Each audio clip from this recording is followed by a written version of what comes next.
Hi everyone, my name is Nicole Diaz and I'm an international business student.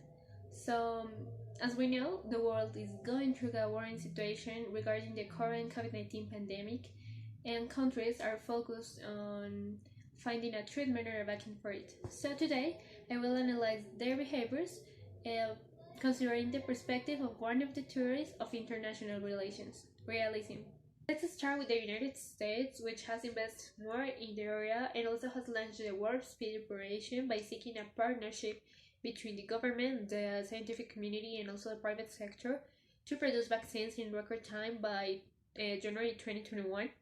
Despite of that, some point out that Trump has mismanaged by focusing on singling out China from attacking them with COVID because they may have stopped the virus from the beginning.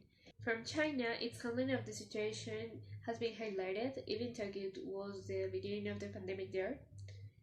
Therefore, academics point out that they will benefit from the crisis by being able to establish their economy because they are the strongest country in the vaccines production.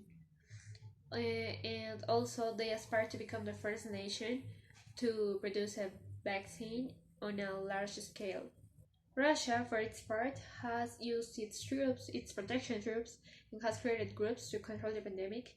Like the two previous ones, they are in phase 3 of clinical trials. However, they decide to register their Sputnik V vaccine, which has generated lots of doubts due to the acceleration of the process.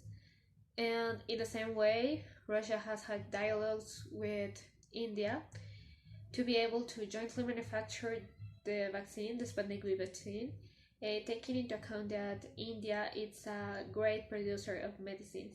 Finally, countries, especially those with emerging economies, have considered the creation of alliances.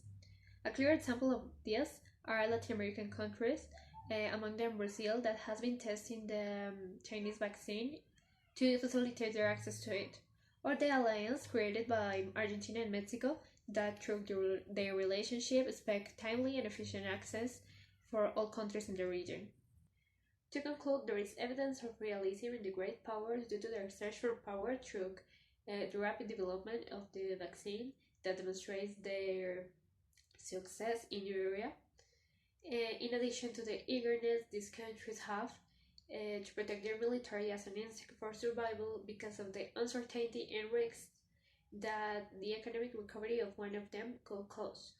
On the other hand, the enmity generated in these countries is evident since the conflict has deepened. These derive from facts such as when Canada suspended trials of the Chinese vaccine due to a delay of shipments of medicines to collaborate with BBI vaccines of Massachusetts, or Russia with the name of its registered vaccine, which helps to demonstrate its superiority. However, China has sought to improve its relations by helping Latin American countries through funding and testing, by applying balancing strategies in the same way as emerging economies like Mexico and Argentina, or others that have applied bargaining strategies such as Brazil that have sought to ally with one of the most powerful countries for its own security.